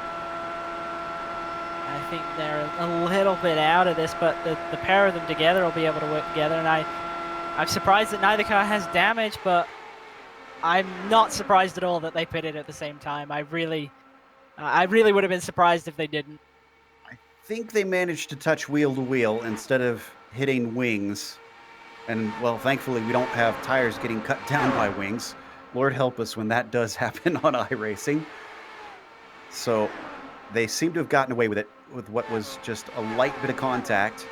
Lap 30 for most of those in this front group that they're chasing and have now actually essentially run down. No incentive for them to come in. If anything, staying out, hoping for a caution, does allow them the chance to put those leaders a lap down. 120, so 14 to go at this point. Quickest lap of the race, though, for Chad Frankenfield. And I think this has really worked out for this pair. See Beard dropping down to the bottom there, just getting out of the way. And these pair are swap drafting here. Frankenfield went to the bottom last time, Stouffer went to the top, and reverse this time, and this is going to play them both into this group. They're going to catch up here. Absolutely will. But you have to think that the gloves are probably pretty much off at this point between them, because they want to be the car ahead to try and take the lead once the pit stops are done as they go wheel to wheel down through 1 and 2. The low side for Frankenfield, not quite as effective this time. Stouffer keeps the nose ahead, but he's not fully passed by the time they hit turn 3. So they're going to stay side by side. Yeah, I think the point of being friends to get themselves into a fight for the win is definitely over now, and they know at this point that they have a significant advantage over this group ahead of them, and the fight really is a two-car fight for the win. Chad with another fastest lap out there. It's down to 89 degrees Fahrenheit. The track is super quick at this point. We're going to be 10 to go here very quickly. And there's one of our leaders ducking in. It is Jeffers. And unfortunately for Jeffers, coming down on his own as well, so that's going to hurt. He was well behind our top two before they stopped. I don't think there's really enough that they have gained in that pack. Although, boy, lap traffic's becoming a little bit of a headache because Stouffer's having to deal with Nate Burke, who was being overtaken by all that group and isn't really seeming like he's trying to get out of the way in a hurry. And he goes to the top in 3 and 4 there, drops to the back of this line, and we see now Stauffer is actually starting to pass these guys who haven't pit yet, and it's going to make their life difficult because they're going to actually need to be able to get to the bottom of the racetrack to actually to pit going into 3 here in the next couple of laps. So Wu is going to be coming down, as it looks like Frankenfield is going to be on the underside of Jenkins. And a little bit of a look in from Stauffer below Crumry as well. And that's going to keep him from getting in if he wanted it. Nobody ducks in, though, in that group. Where did we lose Jeffers to? Jeffers is about 4 seconds behind Frankenfield. That's where they were before. And that's exactly how this is only a 2-car fight. You can see Jeffers is so far back as we're going to have a 3 wide down the backstretch now into 3. Oh, they're getting awful close to one another, too. I almost thought that they would touch for a moment. A little bit of a swing wide from Stauffer, forcing Cone to have to give way a little bit. And that's actually going to let Crumry to the inside and by him. Brughelli is pitting with 8 to go. Lap 37 of the stint for Ravon and Crumry as well, so they're going to be coming down shortly, if not this time, by next time. Oh, they might not have the open track, though. In fact, he's boxed in. Can he get down low? He really wants to get low. Oh! Yeah, I think Ravon was calling over all drivers there because it looked like he was asking to come down, and everybody suddenly gave him the space to do so. I almost thought that maybe Stauffer was purposefully trying to box him in to force him to stay out. Boy, what a move that would be. Certainly wouldn't make friends out there. Well, let's just say that's a move that, yeah, if you know that people are pitting early and you need to maybe you want to undercut them, it's an interesting strategy to pull off at tracks, say, where you have to use that access road, such as Homestead. You can be down on the bottom and force them to not be able to come down. Or have to slow, too, to give up time. Crumry is in. Rick is in and out. This is the first of the short stops that we've seen. 4 seconds for him. He is running. But he's too far back. They've already passed him. And they're at full speed, and he isn't. Yep, they are long gone. And side by side as well. 6 laps to go. Cone and Jenkins not able to make it. So close to the end. They tried to stretch it as far as they could. So now it's down to 2. Frankenfield and Stauffer don't have the official lead yet. Next time by, they should be scored in the lead. Whoa! Oh, and they come together! Stauffer gets a hit from Frankenfield as he tries to avoid. That was Vigera, I think, on the low side. He was just trying to stay out of. That was bizarre. Yeah, you know what? Jose actually wobbled. Yeah, that's why he made that move. Yeah, it looked like he was going to lose it and come up the track, and it just looked like Frankenfield tried to move up to get out of the way, and I don't think Stauffer was quite keen on doing the same thing, but I don't think there's damage for either, and Stauffer's got a bit of a helper here, so he's going to get back to Frankenfield, I think. We better hope. It's 6/10 behind. There we saw the replay of the incident. Now that's a lapped car, but he's behind him. Nate Burke's not really doing him a whole lot of good at the moment. It's down to 5/10. Okay, crisis averted. He's reeling him back in. definitely don't think there was anything untoward about that. I think it really was just Frankenfield saw the car loose on the apron and tried to go as high as he could in case the car spun up the track. He was in survival mode. That was all that was. Look at him try and break the draft now. He got himself a little bit of a break, and he wants to keep it because we're going to be 3 to go this time by. It's down to 0.4 of a second, and this is going to suck up quick, though. I think Stouffer is well within the slipstream that's not going to be, it's going to be a little bit fruitless for the number 2. I don't think he's going to be able to break the draft at this point, but obviously the longer he can make it until he catches him, though I think Stouffer's going to have at least 2 laps to go at this. But can he make it stick? That's the question. Covering the low side. Chad is making sure that he doesn't get down inside him into 3 and 4. See, rides about a car length back. Off of turn 4. 2 to go. Popsicle sticks for our drivers. Which way does he decide? Does he make his move now? Yes, he does. He goes to the high side. We've seen him try this before. It did work a few times for Stouffer. Another car down low. That was actually Figueira again. Thankfully not bobbling this time. Staying way low. Making sure that he can't get to the inside. He likes that low line. Down in 3 and 4. Can Stouffer make something work here? Can he hold on? If he can hold the outside, that sometimes have given him a chance. Down into 1 and 2. No, he falls back into line. Once again, they come across, and this time it is the white flag almost coming together once again, nearly touching wheels. He's got a nose beside him, but now he falls back into 1. Is he looking for the over-under? Gets a huge head of steam. Oh, and he touches him. He turns him around. He gets into the wall, and Stouffer continues on down the backstretch as Frankenfield is come to a halt on the backstretch. His race is over. Dejected. Chris Stouffer is going to make it 2 for 2, winning here today at Auto Club. Yeah, that was something I was worried about right there. I could see that Frankenfield was trying to hold the bottom, and I could see that Stouffer was trying to cross him over, and I kind of figured that Frankenfield was going to not park the apex, but just make sure that it was never possible for Stouffer to get underneath him, and I just think Stouffer misjudged it and just clipped him there in the middle of 1 and 2. I don't suspect he's going to feel particularly good about that, and that's definitely not the way he would have wanted to win. Ooh, and I bet Frankenfield might be steaming a little in under his helmet. Ravon did take second. Cone took third. Let's take another look at it here. Such a shame after such great racing. 1 caution the whole race. Down to the white flag. And the leader, unfortunately, unceremoniously dumped.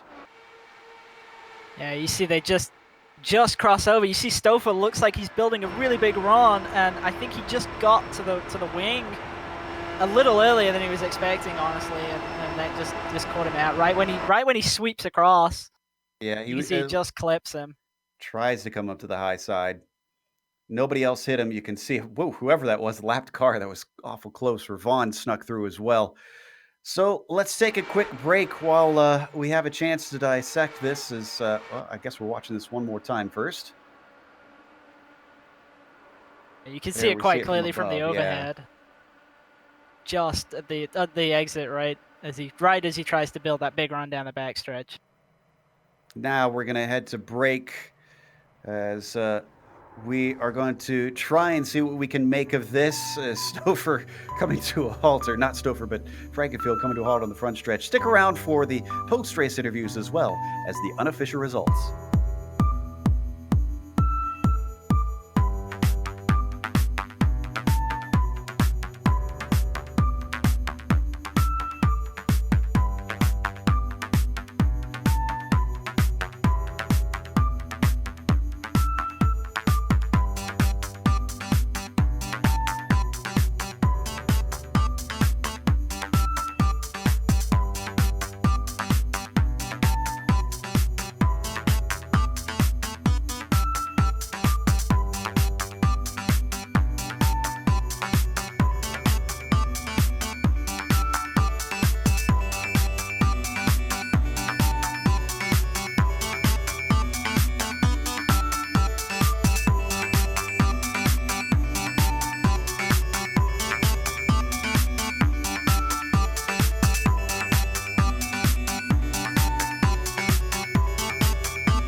Welcome back. It's time for the Rogue Energy post-race show. Rogue Energy drink is designed to replace unhealthy canned energy drinks, coffee, and even traditional pre-workouts. Rogue Energy is sugar-free and loaded with vitamins, antioxidants, and nootropics. Scoop, shake, drink, win. Use promo code UCORA Indy to get 10% off of your purchases at rogueenergy.com. Let's take a look at those post-race results. Chris Stouffer is scored as our winner. We'll see if that stands. This is unofficial.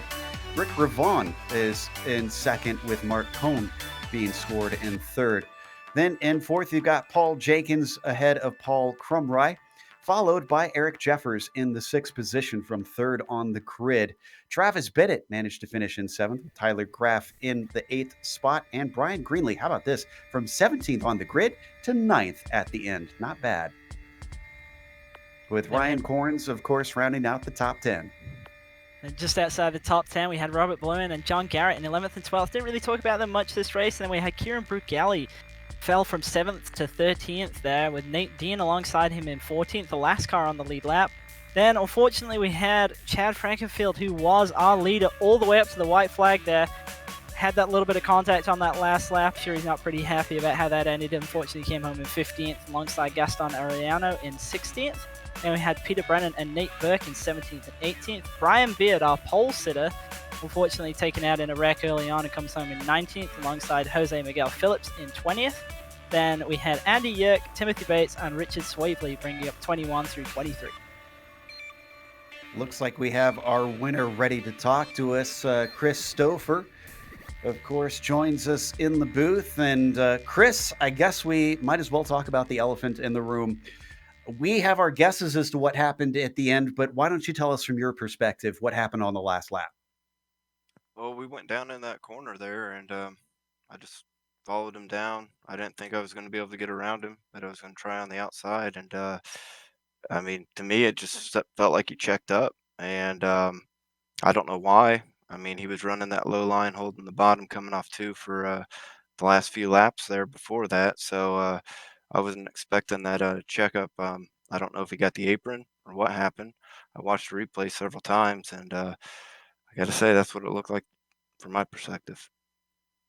Of course, even though this is 2 for 2 for you, obviously nobody really wants to win in that fashion. But you can't take away from the fact that you were once again one of the quickest out there. It seemed like once you and Chad managed to break away, it was very difficult for everybody to try and catch you guys.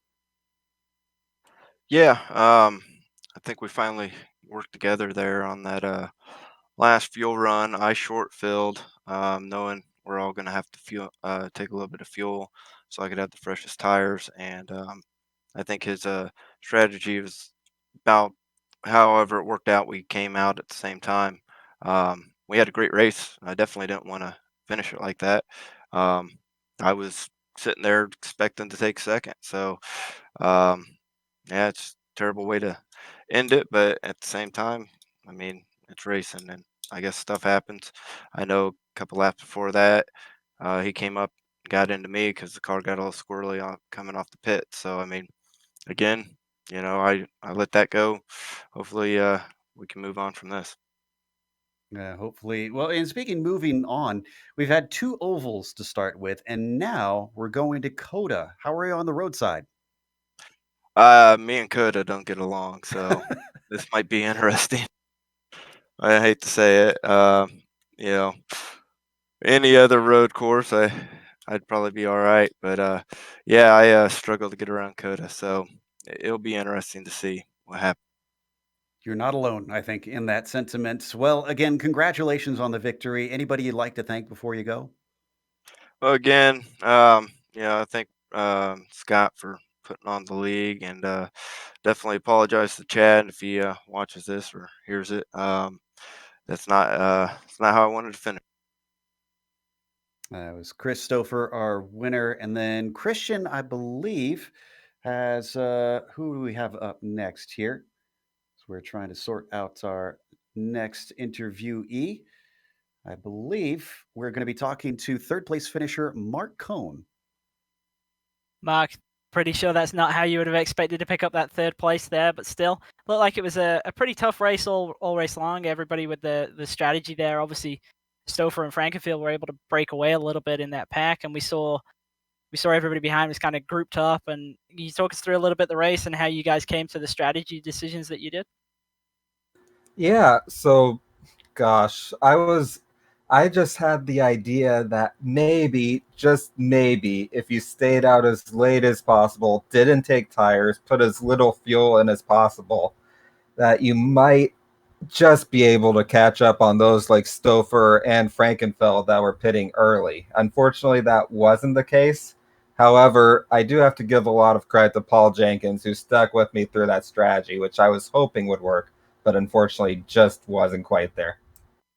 Well, you mentioned a little bit about that fuel strategy, and obviously we had that yellow, and we were expecting that you guys were going to be able to get out to maybe 40 laps on fuel, but it didn't look like anybody was able to do that. What kind of was the maximum distance that you could go? Yeah, just 37, 38 laps. Even like I was in the draft in sixth gear trying to save as much fuel as possible. And maybe if you were lucky, 38, but that was really pushing it. Okay, so that really explains then why we didn't see anybody quite make it to lap 53 target that we had. But yeah, it definitely looked like it was a real strategic battle, and I think you got to be pretty happy to come home third. Obviously, maybe not in the way that you did, but a good way to end the race in terms of not getting involved in that early wreck and not really suffering consequences from it like say others did, such as the pole sitter. He ended up never getting back and was stuck a lap down. Yeah, I feel really bad for Beard. He was really strong all week, and to get taken out so early was a real bummer. I do have to give congratulations to Stouffer and Frankenfield, excuse me, didn't quite get there to the end, but Chris Stouffer drove a great race. Congratulations to the winner on that. Well, before we let you go, is there anybody that you'd like to give a shout out to or thanks for your run tonight? Absolutely. Sam Maxwell Customs. Sam Maxwell has been supporting me for a very long time.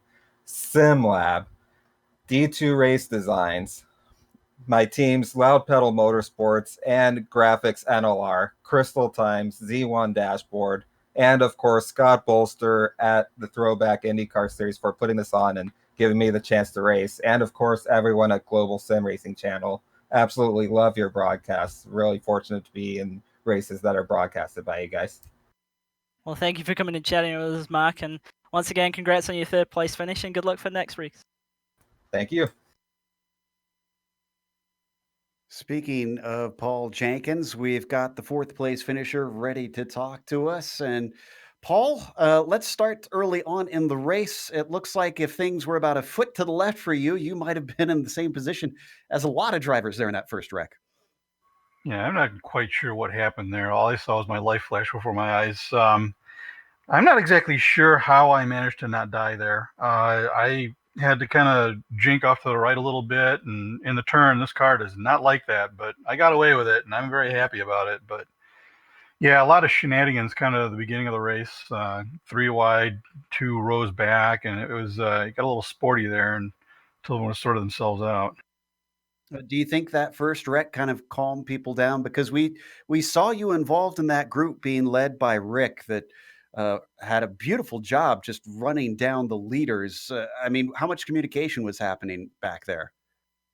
I think Mark and I were talking to each other. We actually ended up on the same strategy. So we tried to work together. This was this is definitely a race of make friends and go places. And Mark and I hooked up, but we really kind of had that whole group of Jeffers and Paul Crumray and Mark, of course, and somebody else was in that mix. I don't really remember, but there was like 5 of us, and we were all kind of stuck together the whole race. But yeah, I think once we got to the point where things were, it was obvious that the leaders were getting away. Everyone kind of settled down and decided to get in line, so that helped.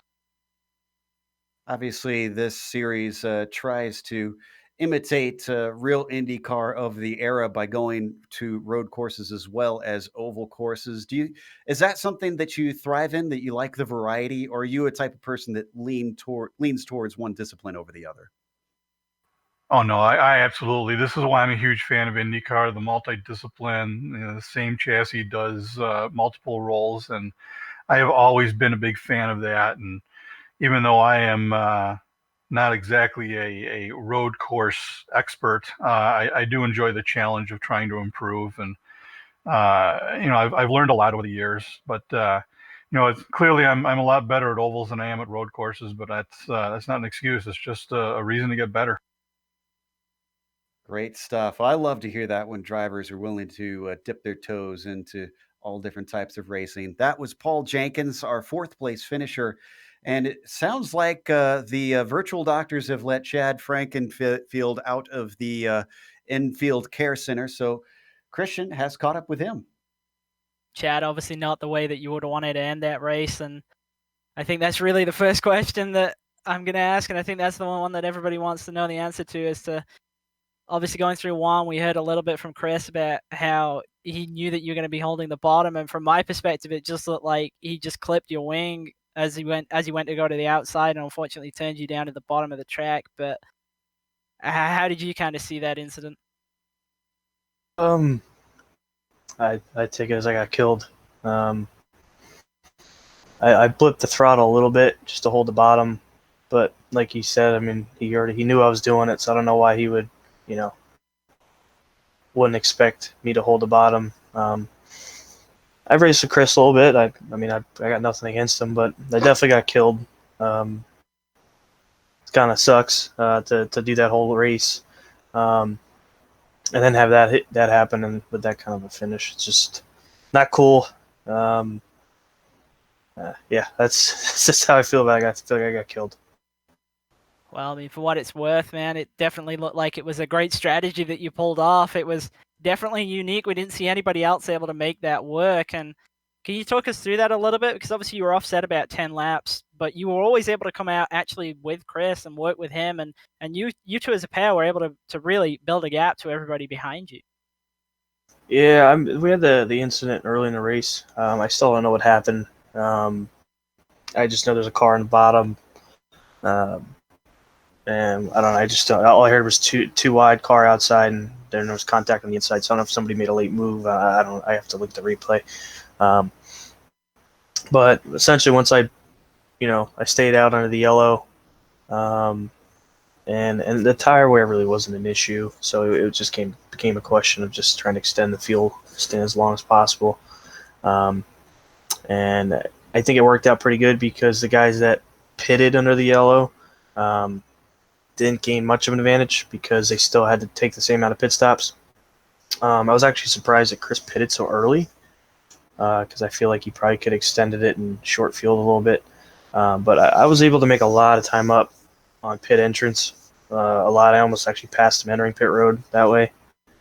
But yeah, I mean, it was the strategy worked. It obviously stinks that we only came away with I think a 15th place or 16th place. Yeah, well, as you say, actually, it was something that I wasn't too surprised that he pitted as early as he did at the end there. I think he was pretty keen to stay working with you, especially with how you two as a pair had been running. And as you say, obviously it worked out. It was a great strategy. You obviously started the last lap in the lead, and I know you're not happy about how it ended, but started the race second. You ran at the front the entire time. I mean, you got to be happy overall in terms of how the pace was, right? Oh yeah, absolutely. I run a lot of IndyCar stuff on here. I don't get the chance to run many leagues because of my league schedule as it is. So this is really the only IndyCar league I can do.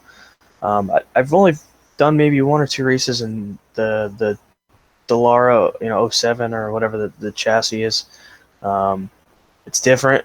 It's a little bit heavy. Feels like it's a little heavier. Not as much power.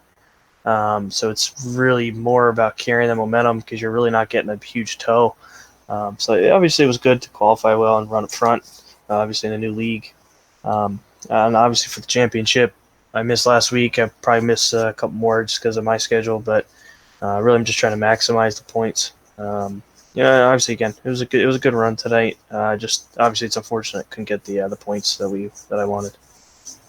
Well, you definitely made it exciting for us tonight, and we were glad that you were out there. And if you're back for more racing, we'll definitely be glad to see you out there. And before we let you go, is there anybody that you'd like to give a shout out to tonight? Yeah, just thank Elite Racing Leagues, league I run in, speed51.com, join APS, some of my sponsors, Days Gone By Vintage Apparel, and just thank all those guys, and thank to these guys for putting this league on. Does a really good job with this. I've been keeping an eye on it for a while. I'm just glad I got to jump in it and run. So, and thank you guys for obviously broadcasting. You guys do a good job. Well, thank you for coming and chatting with us tonight, and good luck for the rest of the season. Thank you, you too. That was Chad Frankenfield, who scored 15th, first car a lap down, unfortunately.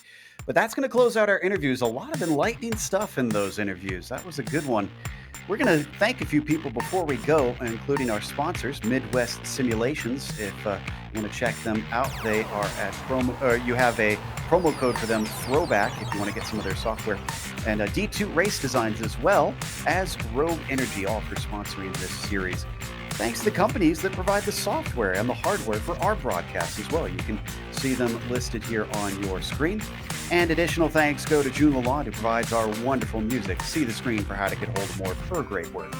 Thanks to the team today, Christian, Sean, and Doug. If you'd like to find out more about GSRC, including upcoming races, you can find it at globalsimracingchannel.com.